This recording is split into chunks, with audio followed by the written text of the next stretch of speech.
but you want to boycott the one player, looking right at you, Angel Reese and Asia Wilson, one player that has caused the revenue to go way up in the monetary values. That's what you want to do. You think you're helping these women? The NBA civil war has officially begun. On one side, Asia Wilson and her supporters are reportedly urging fans to boycott Caitlin Clark's games. On the other side, millions of new fans, brought to women's basketball by Caitlin's rise, are baffled by any attempts to undermine the star. That's what they're mad about. 41 nationally televised games, and they are furious over it. I can't understand. The league has never been more popular. Fever games are filling arenas. ESPN is airing more WNBA content than ever, and social media is buzzing about women's basketball. Yet, instead of embracing this growth, some players and their fans seem set on resisting it. The true motive behind the boycott effort reveals an uncomfortable reality about fame, jealousy, and the future of women's sports. The original fans, activist fans, that's what they are, all right? Just keeping it real. They don't like the fact that you want to watch these games. They don't like the fact that you are 3 or 4 times the amount of them. Have you seen what's unfolding in the WNBA right now? A full-blown civil war is erupting among fans over Caitlin Clark getting 41 nationally televised games this season, more than any other player in the league. The tension has hit a boiling point, and it's causing rifts nobody expected. Right here, Caitlin Clark in the Fever will have more nationally televised game than any NBA player this year. Sorry, LeBron. Sorry, Luka. Sorry, every other player in the league. Let's be honest. I've seen the NBA ratings. She's beaten most of them. Some WNBA fans are actually planning to boycott Indiana Fever games in an effort to lower viewership numbers. Can you believe that? They're deliberately trying to reduce the audience just because they think Caitlin Clark is getting too much attention. And it's not just random trolls online. People within the WNBA media ecosystem are promoting the idea that fans should illegally stream games or avoid watching Fever games altogether. So they're all mad right now, furious, and my goodness, guys, they're talking boycott. Oh, what? Oh, there's strength in numbers. There's tens of you. What's truly staggering about this situation are the numbers. Caitlin Clark will appear on national TV more than any NBA player this year. Not just any WNBA player, but any NBA player, period. LeBron James, Luka, Stephen Curry, these global superstars are getting less TV time than a WNBA rookie. That's completely unprecedented in basketball history. And yes, I understand. This is a very, very small minority. It is a very small minority of people, but it is a loud, vocal minority. And this is not the general public. This is not the general population. For years, a dedicated but small group of hardcore fans has been the driving force behind WNBA discussions, supporting the league through thick and thin, often when no one else was paying attention. But now, millions of new fans are flooding in, many of whom have never watched women's basketball before. And they're shifting everything, from how the league operates to who gets the spotlight. We're not supposed to talk about it out loud, maybe. That's a massive part. Straight white girl's a big part of it, too. I mean, it's out loud. It's out loud. It just came out of my mouth like that. Just easy peasy.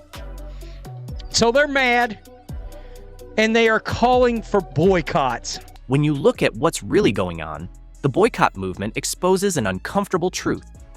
Some longtime WNBA supporters would rather see lower viewership than watch Caitlin Clark succeed. They're willing to harm the league's growth just to make a point. WNBA media figures have expressed shock at these calls, highlighting that this vocal minority doesn't reflect the views of most fans. The Slows are now planning to, quote, boycott Indiana Fever games to affect the viewership. They really think they matter in the big scheme of things. The reality is, we're witnessing a classic case of gatekeeping. Longtime fans who feel a sense of ownership over a niche interest are suddenly watching it go mainstream and feeling threatened by the influx of newcomers. It's just mad. And what they have now trying to do is they are trying to boycott Indiana Fever games. I'm not joking when I say this. They are literally saying, boycott Indiana. We need to all boycott the Indiana Fever games so they don't get more national TV games. We don't get more national TV games next year. Critics of the boycott movement argue how counterproductive it is. By deliberately lowering viewership numbers, fans aren't just targeting Caitlin Clark. They're potentially jeopardizing the financial future of every player in the league. This boycott could have unintended consequences that affect the entire landscape of women's basketball. I cannot believe it. And again, this is a minority of people, but the problem is the idiotic minority somehow have, a lot of them somehow have ins with WNBA players, WNBA teams and stuff. I cannot believe it. Like, when you trace the money in professional sports, it becomes clear how self-defeating this boycott really is. Before Caitlin Clark, WNBA games were lucky to attract 200,000 viewers. Now, they're drawing over 1 million, and that five-fold increase isn't just a number. It represents life-changing money for every player in the league. That equivalent, like, I just can't believe it. But their reasoning for boycotting the Fever games, they're literally saying, we should illegally stream the games when the Fever play our team. And I'm like, one, you are not a big enough percentage of the population for it to have any effect. Let me break down how this works. The WNBA doesn't just randomly set players' salaries. They're directly linked to something called media rights deals. These are huge contracts that networks like ESPN, ABC, and CBS pay to broadcast games. And what determines how much these networks will pay? Viewership numbers. More viewers mean more advertising revenue, which leads to higher payouts for broadcasting rights. All that does is harm the players. No matter who you are, what team you are a fan of, if you want the players to make more money. Right now, the WNBA is in the midst of negotiating its next media rights deal, and this is the absolute worst time for fans to be talking about boycotts. Networks are seeing the viewership spikes from Caitlin Clark and are eyeing those numbers as a goldmine. They're prepared to pay much more than they did before she joined the league. Those million-plus viewer games aren't just benefiting Clark. They're raising the potential salary cap for every player in the league. They're actively trying to ungrow the game. And it's madness. It's absolutely madness. Like, they're threatening to boycott the Fever games. All 257 of them threatening to boycott Fever games like it makes any difference. Like, these people are not fans of basketball. These people are actually not fans of the WNBA. Think about this. Games featuring Caitlin Clark are drawing 5 to 10 times more viewers than the league's average before. What does that mean? Networks might be willing to pay 5 to 10 times more for broadcasting rights. This is exactly what the WNBA has been striving for since day one. The kind of mainstream attention that brings in serious money. They just don't like Caitlin Clark.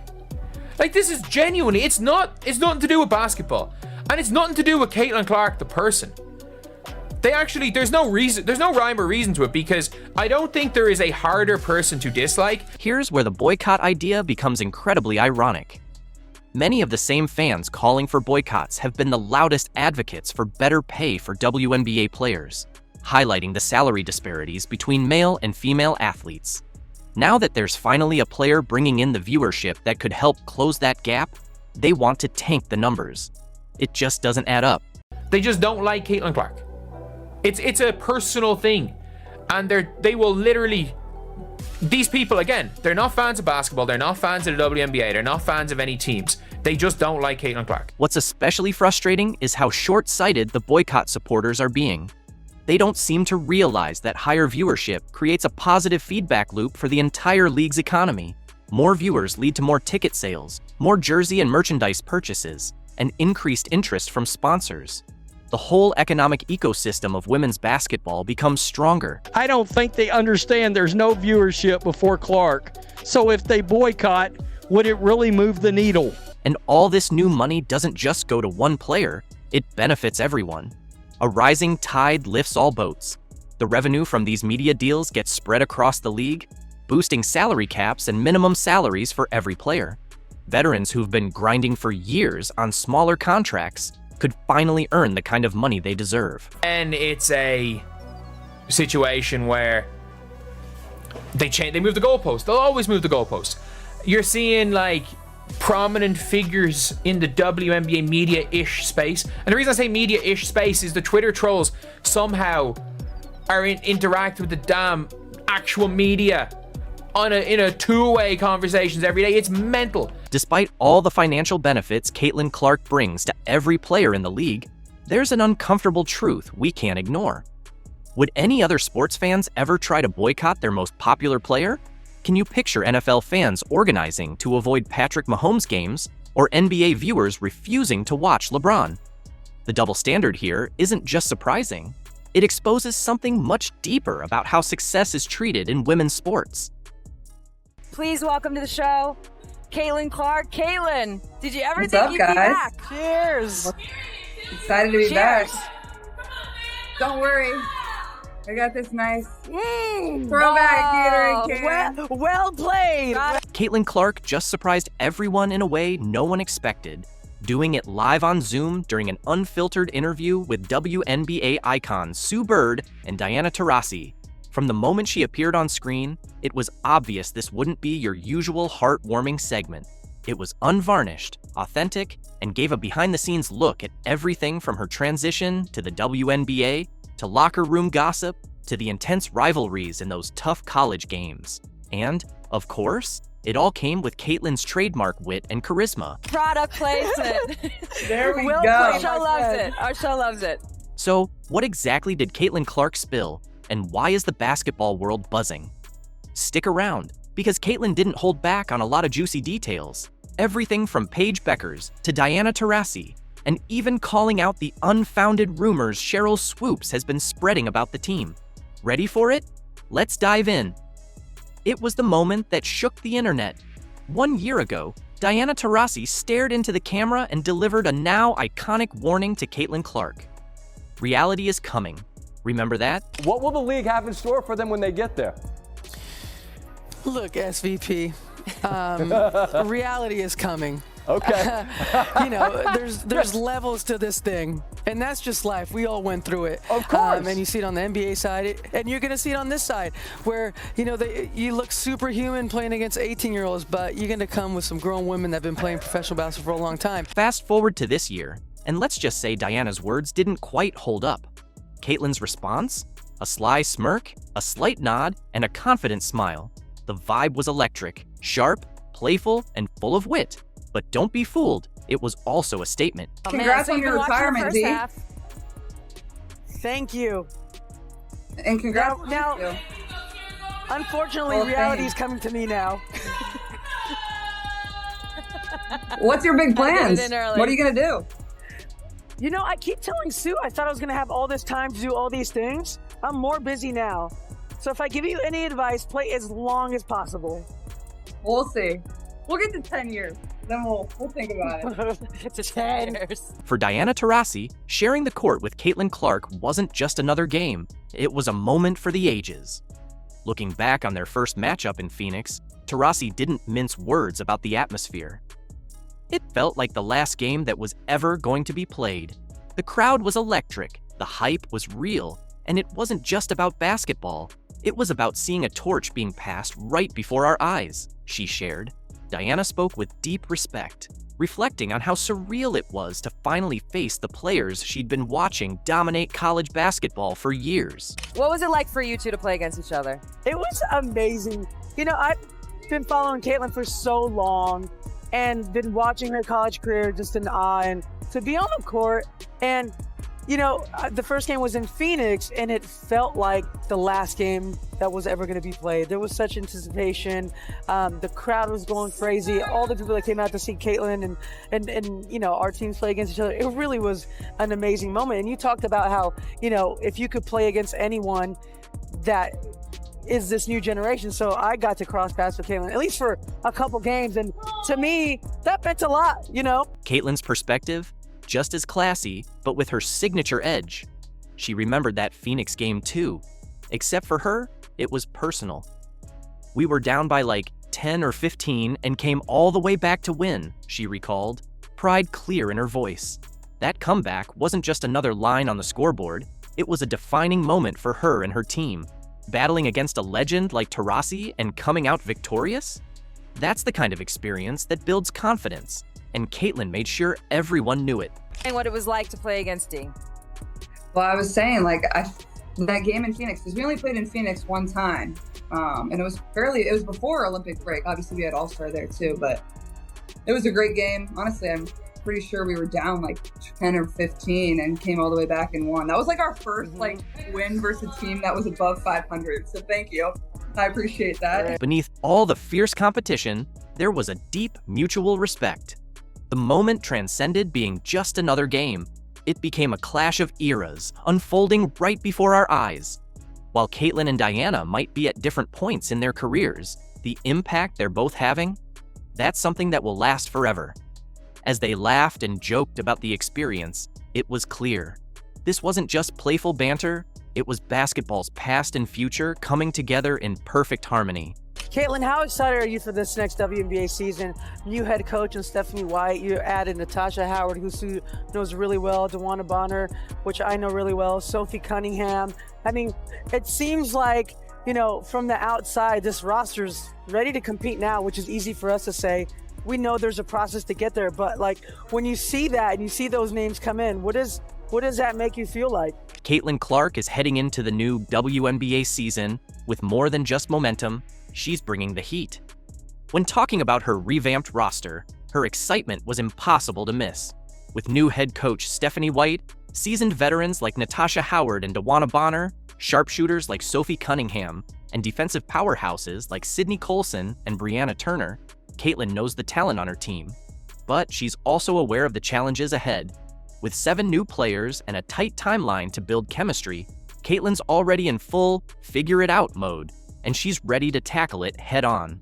Oh, well, I mean, obviously on paper we have a really good team, but, you know, you only have, I mean, we start training camp, I think, on the 27th, and then, like, we have a back-to-back of preseason games on May 3rd and May 4th. So it's like, you have a very short amount of time to put that together, and 7 new pieces, and whether we carry 11 or 12, like, more than half of our roster, like, that's, you know, that's a hard thing within itself, but we should be pretty good. And like, I'm excited about it. I think what we needed was, you know, we added a lot more experience. Like in the playoffs, we just didn't have that. We were a young group. And it's not just her mental game that's been getting stronger, her physical game has leveled up too.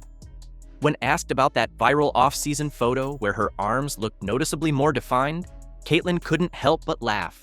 And there was the viral picture that went around showing off your guns. Everyone's wondering, have you been hitting the weight room? Was it the camera angle? What happened there? Like, how did you do that? I've been trying to do that for 20 years. AI is getting out of control. Come on. Caitlin Clark wasn't just hitting the weight room to look good in a photo. She was preparing to become an even more dominant force on the court. Every hour spent in the gym was about strengthening her body to match her fierce mentality. It wasn't just about bulking up. It was about becoming more powerful, more relentless, and untouchable when the game was on the line. But Caitlin didn't stop at physical strength. She refined her entire skill set. She focused on adding a floater to her arsenal, powering through contact at the rim, and mastering the mid-range game. This wasn't casual training. It was a deliberate plan to evolve into an unguardable offensive weapon. Caitlin isn't just preparing to keep up with the competition, she's training to take over. Every move, every shot, was with the intention of dominating in ways we've never seen before. First person I can honestly say that looks like Steph Curry. Like she's not guardable right now, and she can hit almost any shot from the outside. Almost any. How much of a power she is out there on the court. The cool part is the way that she plays and her range and the level of difficulty on her shots is obviously a very close comparison. From long-range shots to lasting influence, Caitlin Clark isn't just setting records, she's shattering them. Surpassing even Steph Curry's iconic three-point average, she's reshaping the future of basketball. But what happens when Caitlin Clark crosses paths with Steph Curry's legacy? Do you think Caitlin Clark could beat Steph Curry in a three-point contest? That's tough. Shooters can have an off night. You just never know. Caitlin has no conscience where she pulls from. Steph has no conscience where he pulls from. Been doing it for a long time, so can never go against Steph. Steph has been doing it for a long time. Recently, Caitlin Clark has solidified her place in basketball history, and it's not just because of her scoring ability, it's where she scores from. New stats show that Caitlin Clark now holds the record for the longest average three-point range, an incredible 28 feet. I think the WNBA narrative right now is Caitlin Clark, and I think that's a good narrative, but it's also not the only narrative. Caitlin is an amazing generational talent, and she's going to do amazing things. You're the #1 pick. People are going to go after. This remarkable accomplishment not only surpasses the previous record held by NBA legend Steph Curry, but it also sets a new, higher standard for shooting excellence in basketball. By pushing the boundaries of what was once thought possible, Caitlin Clark has redefined the range at which players can score, inspiring future generations to aim even further. Do I need to call you the female version of Steph Curry, or do I need to call Steph Curry the male version of Caitlin Clark? I think I'll just be the female version of Steph. At just 22 years old, Clark's achievement is far more than a statistical outlier. It's a reflection of her unmatched skill, court awareness, and unshakable confidence. As the all-time leading scorer in college basketball, regardless of gender, she has already left an indelible mark on the game. With her new record-breaking 28-foot average, Caitlin Clark has not just added a new statistic to her resume, she's fundamentally redefined what it means to be a sharpshooter in the modern era. To put her accomplishment into perspective, Steph Curry, widely considered the greatest shooter in basketball history, boasts a three-point range averaging around 27 feet. At the time, that seemed untouchable. Curry's range revolutionized the game, sparking an era of deep shooting and permanently changing the way basketball is played. But now, Caitlin Clark has pushed that boundary even further, raising the bar to new heights. I love me some Steph Curry. Steph Curry is the greatest shooter in the history of basketball. However, Clark has taken that revolution even further, stretching the boundaries of possibility with an additional foot of range that makes her a constant threat the moment she crosses half court. This is no accident. Clark's shooting range is the result of years of dedicated training, an innate basketball IQ, and an unwavering competitive spirit. Her shooting form is a perfect balance of precision and power, enabling her to effortlessly launch shots from well beyond the arc. But what truly sets her apart is her fearlessness. Clark isn't afraid to take shots from distances most players wouldn't even think about. Whether it's a contested three in the final seconds of a game or a casual pull-up from 30 feet on the fast break, she makes what seems impossible look completely effortless. Shout out to Caitlin Clark. She's a certified bucket. To quote Shaq, I was not familiar with her game. I respect her game. She's a fucking baller. She was pulling up like Steph Curry from deep. But I just got one question. Matt, do you think you can beat Caitlin Clark in one-on-one? Absolutely not. Nobody crazy. Here can. I'm busting her ass. You wild. Shit. You wild, bro. This record also speaks volumes about the evolution of women's basketball. Clark's success stands as a powerful testament to how the game has progressed, with athletes consistently pushing the limits of what's possible on the court. Her remarkable shooting range has drawn comparisons to Curry, but it has also established her as a trailblazer in her own right, showing that women's basketball is just as dynamic, innovative, and game-changing as the men's game. I think Steph Curry made the WNBA watchable. Caitlin Clark, baby. The way that Caitlin Clark was playing was a very digestible form of basketball. But now this girl out of nowhere is playing like Steph, and it was still digestible. Meanwhile, Clark has reached this milestone in an era where defenders are more focused than ever on limiting long-range threats. Opponents specifically game plan to neutralize her, yet she continues to excel, constantly finding ways to create space and sink one clutch shot after another from deep. Her 28-foot average isn't just a number, it's a declaration of dominance. As Caitlin Clark keeps breaking records and exceeding expectations, the basketball world is left to wonder just how much further she can push the boundaries of shooting. Is there anybody in the NBA under the age of 30 that's a bigger name, bigger jaw, bigger star than Caitlin Clark? For now, one thing is clear. Clark has not only surpassed Steph Curry's legendary mark, but has firmly established herself as one of the most transformative figures in basketball. Her 28-foot average three-point range is more than just a record. It's the foundation of a legacy in the making. Caitlin Clark isn't just redefining the game of basketball, she's reshaping its entire business model. The sharpshooting sensation, already celebrated for her historic three-point average that outpaces even Curry, is demonstrating that her influence extends far beyond the court. I mean, honestly, $1,000 for a family of 4 to go to a WNBA game. That seems wild. It really does. The Clark effect. Clark now represents an incredible 1/4 of all WNBA merchandise and ticket sales. This remarkable achievement highlights her power to attract fans, drive revenue, and become a true game changer for women's sports. Moreover, in a league that has long battled for visibility and equality, Clark has sparked an unprecedented wave of fan engagement. From jerseys bearing her name to arenas packed with fans chanting in her honor, Clark is more than just a player. She's become a movement. Caitlin Clark, her style of play it's not just her individually as a person or what skin color she is. I think it's, more so about her style of play, her playing. According to reports, her merchandise sales alone make up nearly 25% of the WNBA's total revenue in this category, an extraordinary figure that speaks to her unmatched popularity. Whether it's fans buying her iconic number 22 jersey or scooping up exclusive Caitlin Clark-themed collectibles, her appeal is undeniable. The same goes for ticket sales. Clark's games are an event, consistently attracting record-breaking crowds.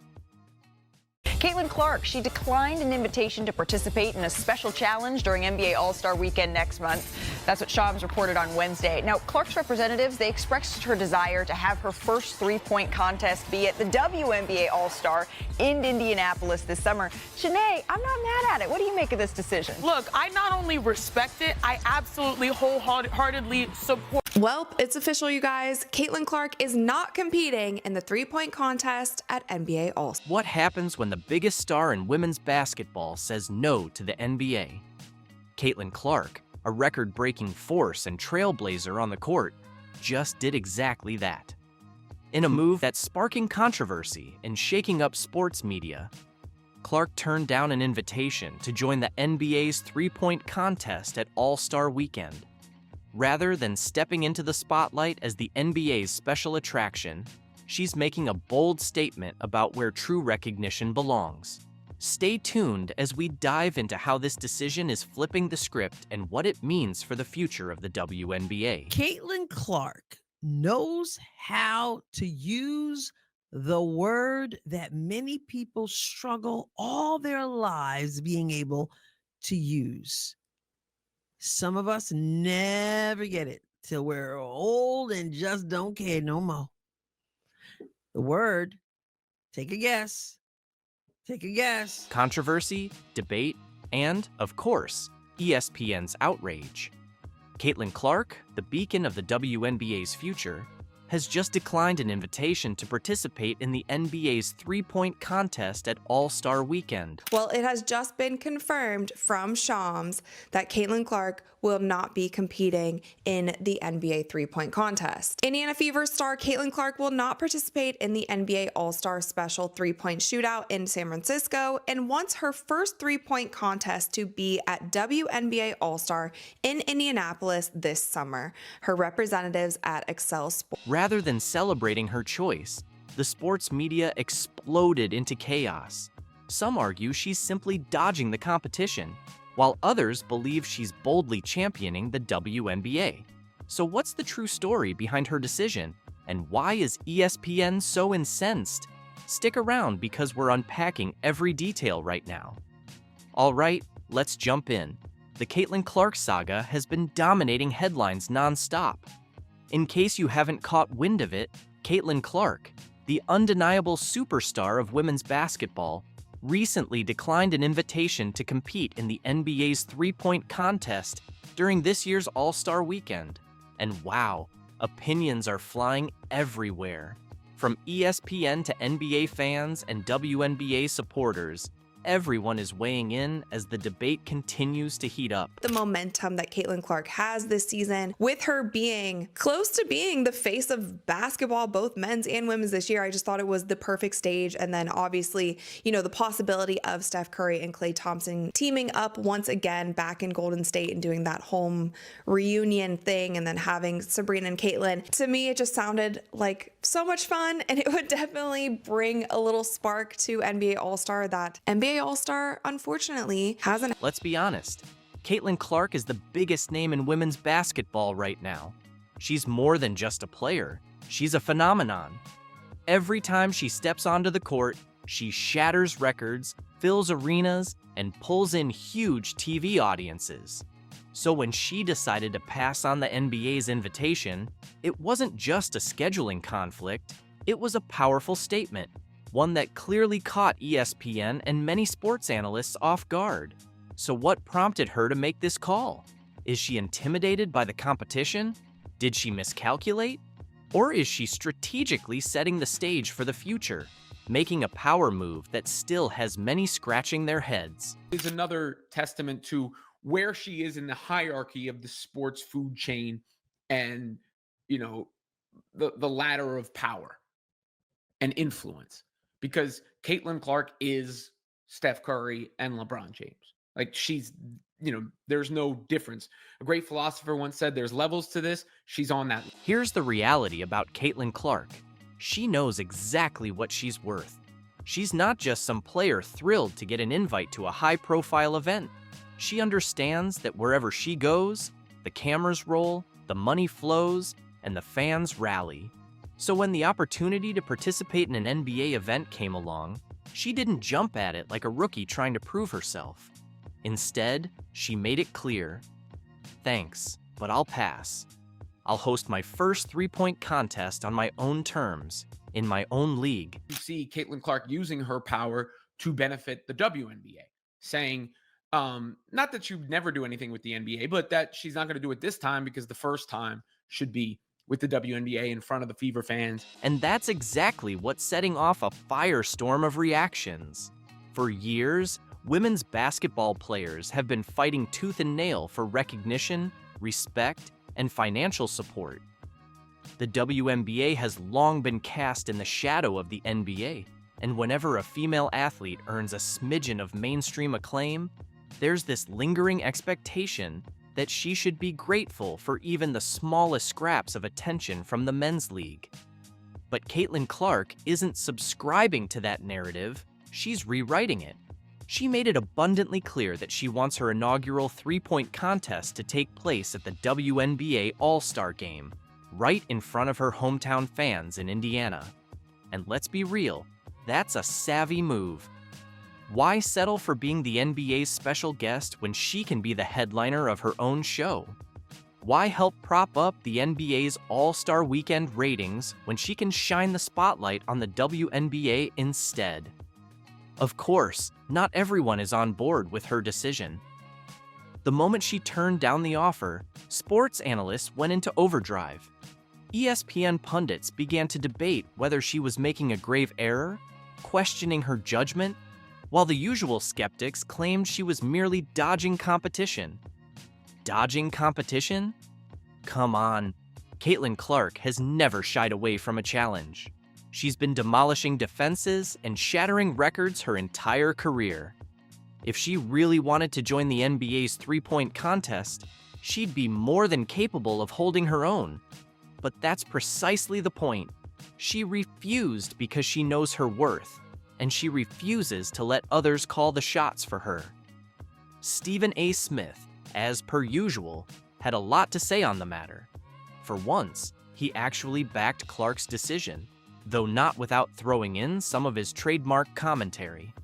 He noted that last year's WNBA All-Star Game smashed records by drawing in 3.4 million viewers, while the NBA's All-Star Game struggled to hit numbers anywhere near its former glory.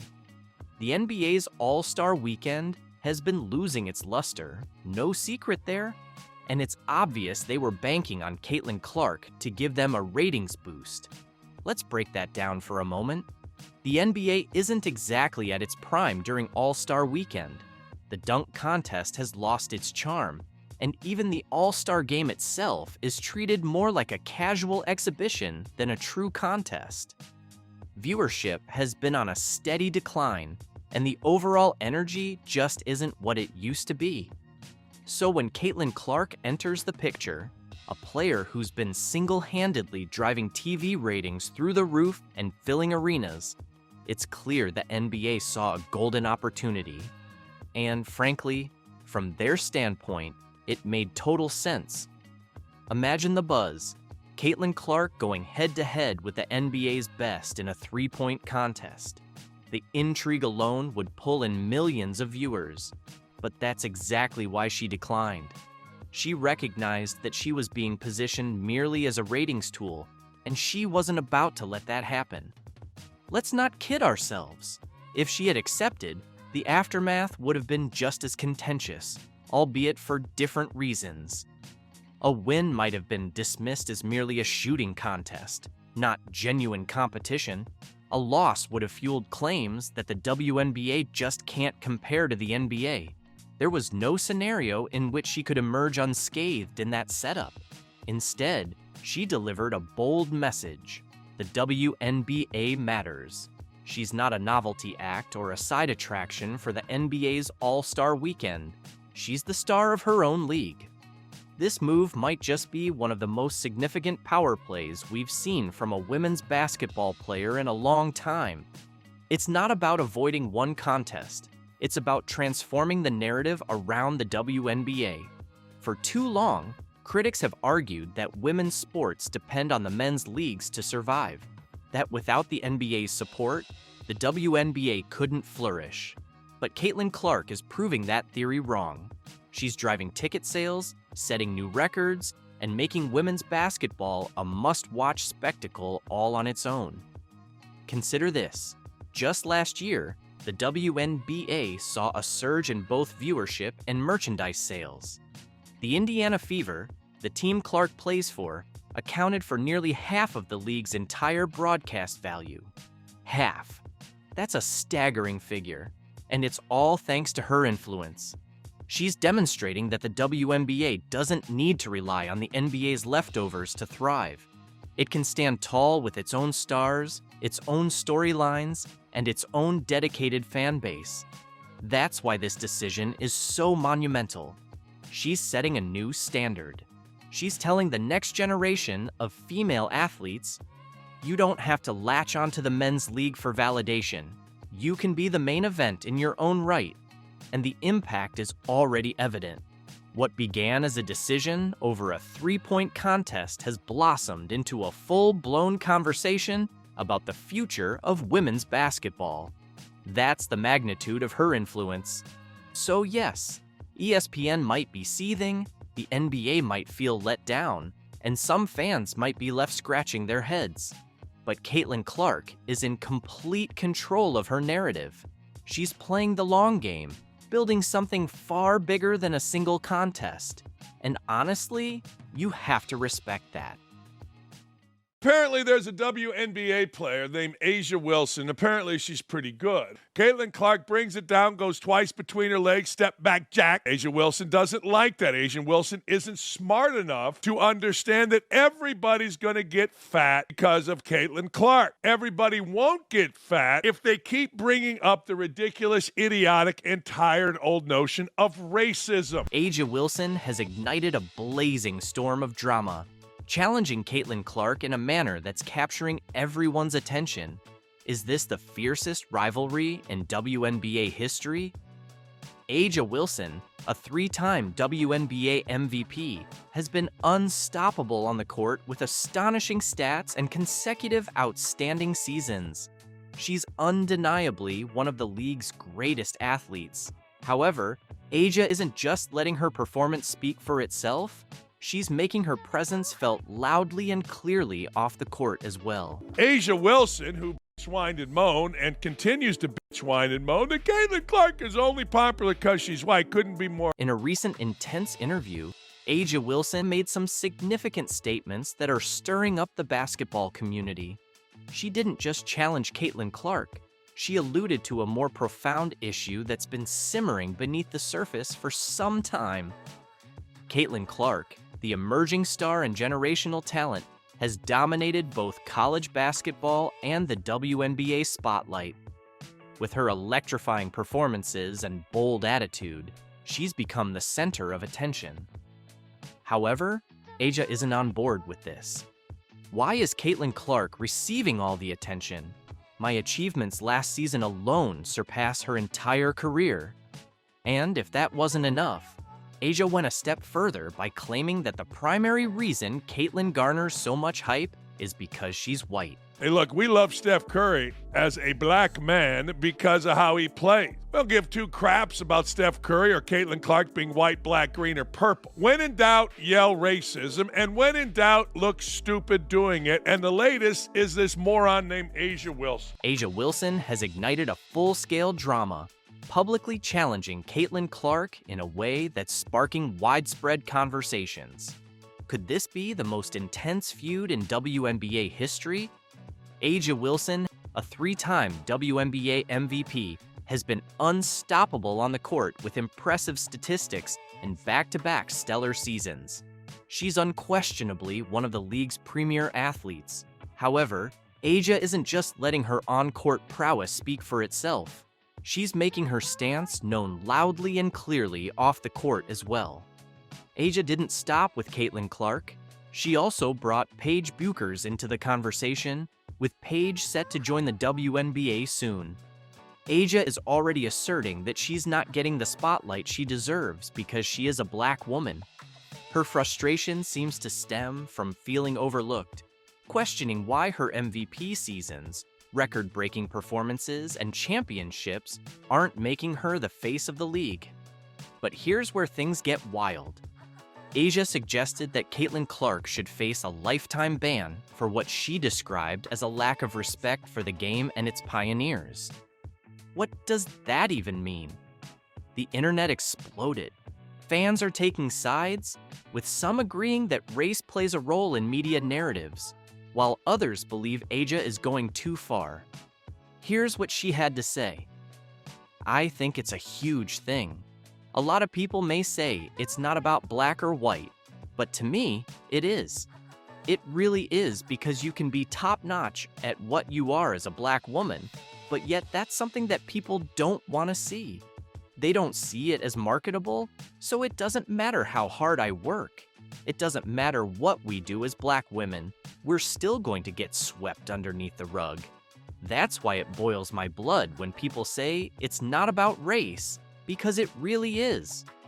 Players like Breanna Stewart and Diana Taurasi have reportedly weighed in. A'ja Wilson is the queen of the WNBA, but Caitlin Clark is box office. The debate over A'ja Wilson and Caitlin Clark isn't just about stats or accolades, it's about what defines greatness in the WNBA and who deserves the spotlight. Is this frustration rooted in jealousy and an inability to accept that Caitlin Clark has changed the game in ways A'ja never has? A'ja Wilson plays for the Las Vegas Aces, a team so stacked with talent that they could probably win games with half the roster. Kelsey Plum, Chelsea Gray, and Jackie Young are not just supporting players, they're stars in their own right. With teammates like these, A'ja has the luxury of playing in a system that allows her to excel without carrying the entire load. In fact, if we're being honest, Kelsey Plum deserves more credit than she gets. Her playmaking, scoring, and ability to take over games make life significantly easier for A'ja. If Kelsey wasn't there to pick up the slack, would A'ja still be an MVP? That's debatable.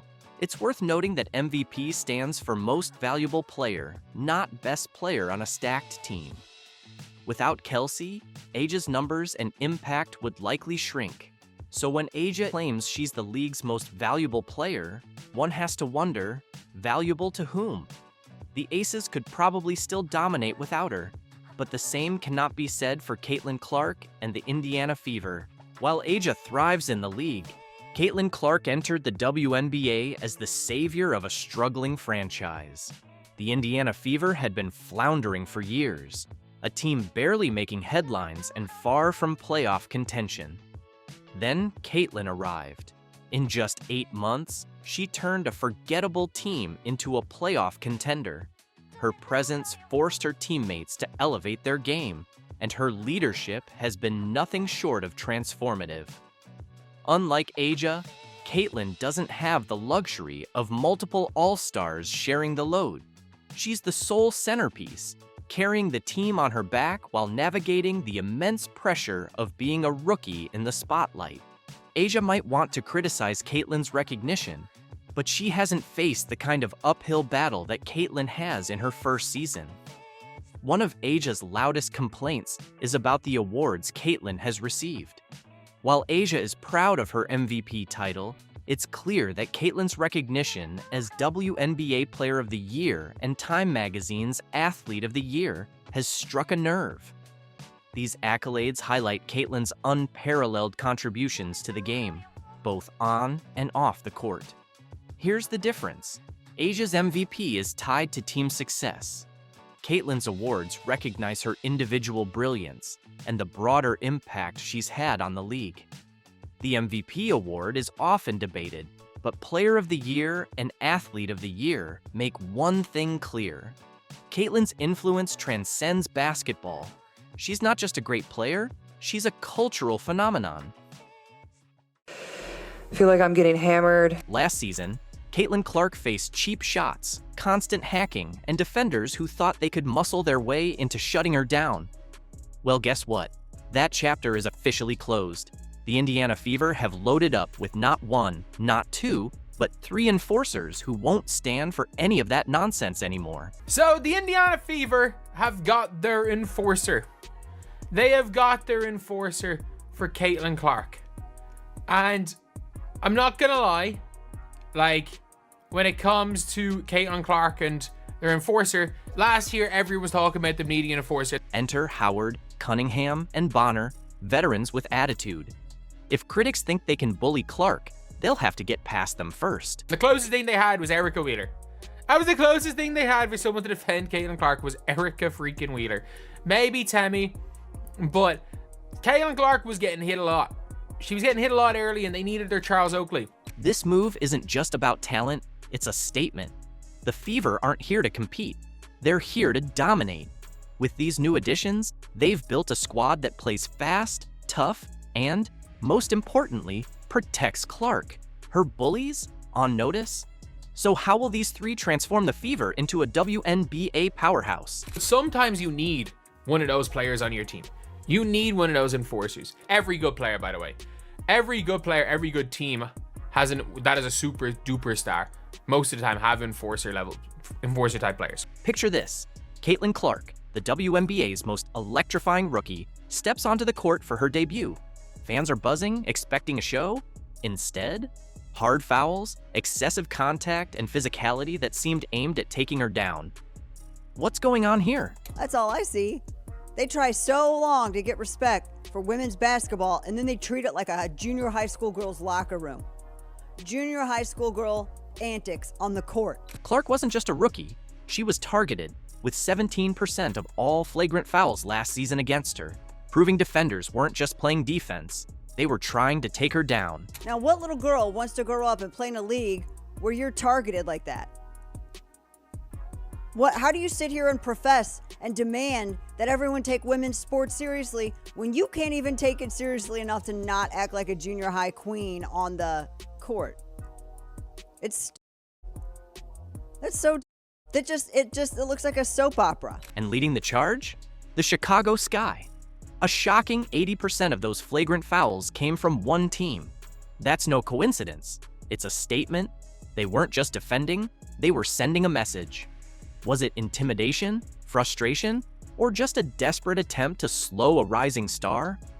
Whatever the reason, Clark's presence clearly made them uncomfortable. Clark! Hammer! Clark drives, Reese floors her, silence. Was it too much? Commentators wondered, but Clark shook it off and kept playing. I think we went coming up really strong a lot of times, and we didn't get a lot of calls. And going back and looking at the film, I've seen a lot of calls that weren't made. I guess some people got a special whistle. That's what makes Clark special, her composure. After a cheap shot from Kennedy Carter, she simply said, "That's not a basketball play, but gotta play through it." No complaints, no retaliation, just pure mental toughness. And Clark. I mean, that's clearly a foul, which was called. The question is, will they call it unnecessary? Kennedy Carter. Clark proved she could take the hits, but the Fever knew she needed protection. So they made moves, big ones. With some serious enforcers now on the roster, no one's bullying Clark anymore. Who are they? And how will they change the Fever's dynamic? The signing of Natasha Howard represents a massive step forward for the Indiana Fever and their quest for a championship. In Howard, the Fever gain a 3-time WNBA champion, a Defensive Player of the Year, an All-Star, and a veteran with more than 300 games played. Natasha Howard isn't just an addition, she's the enforcer the Fever needed. From day one, the message was clear. Clark's no longer an easy target. A 3-time champ, former Defensive Player of the Year, Howard's toughness will end the days of Clark getting bullied. But all of that, and we haven't yet touched upon what Howard does best: defend. Howard was named Defensive Player of the Year in 2019 and has finished in the top 10 of the Defensive Player of the Year voting 3 times in her career. Howard has averaged at least 1 block and 1 steal per game in each of her last 7 seasons. And that versatility is really what makes her a weapon on defense. Last season, Clark faced nonstop physicality, but now defenders will think twice.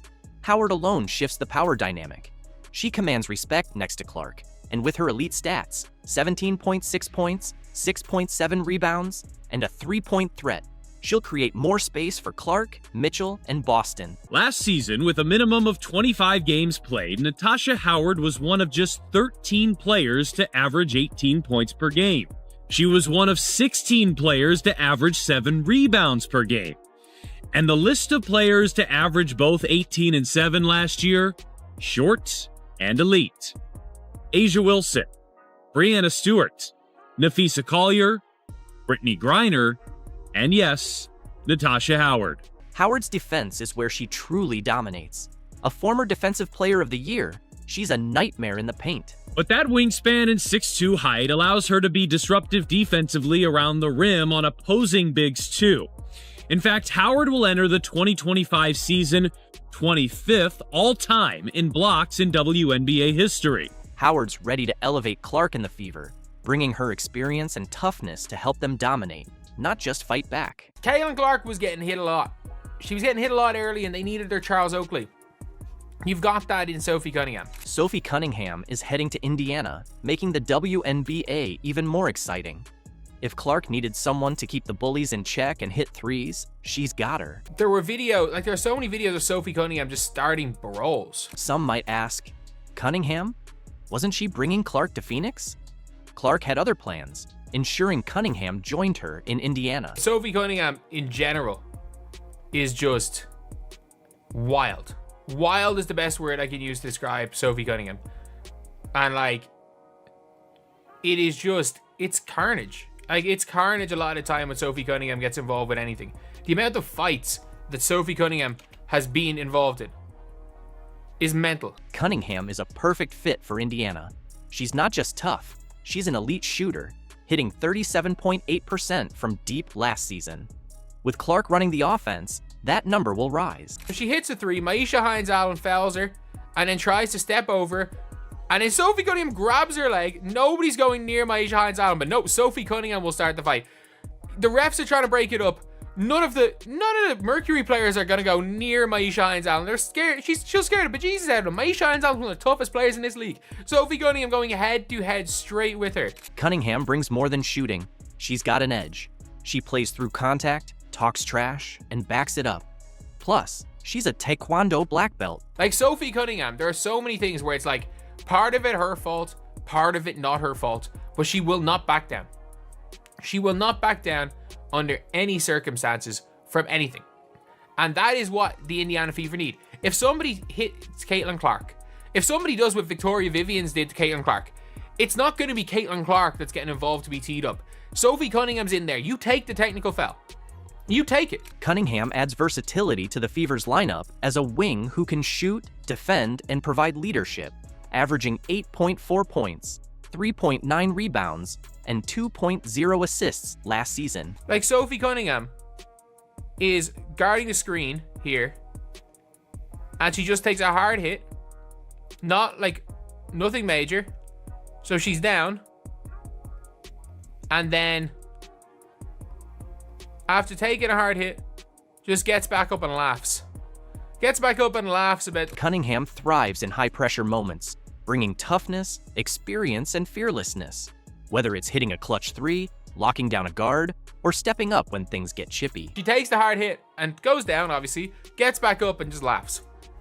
Like, that's a legitimate thing where you're like, okay, yeah, this is a person who is just, like, there is a toughness there with Sophie Cunningham. And, like, she's not scared. Cunningham's presence ensures defenses can't collapse on Clark and Boston, as her perimeter shooting ability forces teams to think twice about doubling Clark, making the Fever's offense even more dangerous. So, yeah, like, a solid signing for what she does on the floor. But, like, be protecting Caitlin Clark type thing. The big question is how Cunningham's aggressive style will mesh with Clark's finesse. But one thing's for sure, Indiana just got a lot tougher, and the rest of the WNBA better take notice. She's just a smart player. You already see what she's done in her rookie season, and I think she gets the ball to people in the right positions to help them be successful, so that's huge. And I'm hoping that I can give her a little bit more leadership and knowledge for her to understand this league a little bit better. And like I said, when playoffs hit, she'll be ready. DeWanna Bonner isn't just joining the Fever.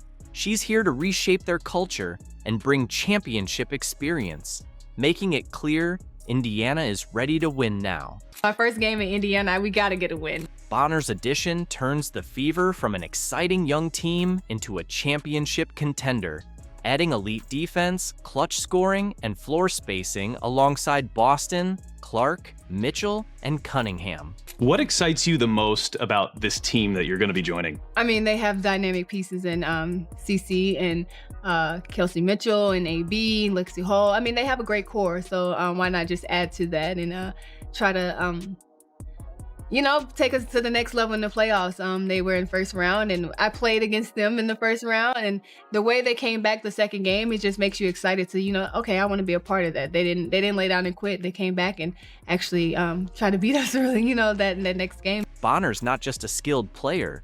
She's a true leader, elevating Clark, Boston, and Mitchell by studying their game and maximizing their strengths. Like I said, hopefully I can make her job a little easier and she can make mine a little easier. But I think she's a great person, and we, been kind of connecting here. We had a great workout this morning, and it was fun. She's a fun kid. Bonner sees something special in Clark's competitive fire and is ready to guide her towards superstardom, using her experience to push Clark to new heights. Kind of went on this crazy run, and they were the most well-gelled team at that time. They went from the bottom straight, and they just kept trending. And it was like one of those teams you're like, man, you don't want to really see them in the playoffs. So we got the matchup, and I think our experience helped us very well. But that second game, they came out, and it was like, yeah, they just kind of went on this trajectory that was just like on the rise, and it was literally Fever on the rise during right after that All-Star. So that's exciting. That's exciting for me to see, and that kind of helped me with my decision. Last season, the Fever lacked experience, but Bonner brings postseason know-how, leadership, and the ability to close games, all while elevating Clark to new heights. That experience to a young, maturing team, what can you provide? I'm hoping that I can provide a little bit of leadership, but I feel like they're a team that last year helped them a lot and understand the dynamics of playoffs. It's a whole different ball game when playoffs come, and I feel like they're a young team, but they're a good team, and hopefully I can just provide the knowledge and explain playoffs to them a little bit better so we can be better prepared and don't get punched in the face the first game. And it's hard to come back when you do that the first game. It's hard to come back and try to win 2 straight against a veteran team. So I think they got it. What does Bonner's arrival mean for Indiana? Everything. Her playoff experience and championship mindset are the missing pieces for a team on the rise. This isn't just a veteran signing. It's a statement that the Fever are done waiting. The future is now. With Bonner, Clark, Boston, and Mitchell, this team isn't just fun to watch, it's a contender.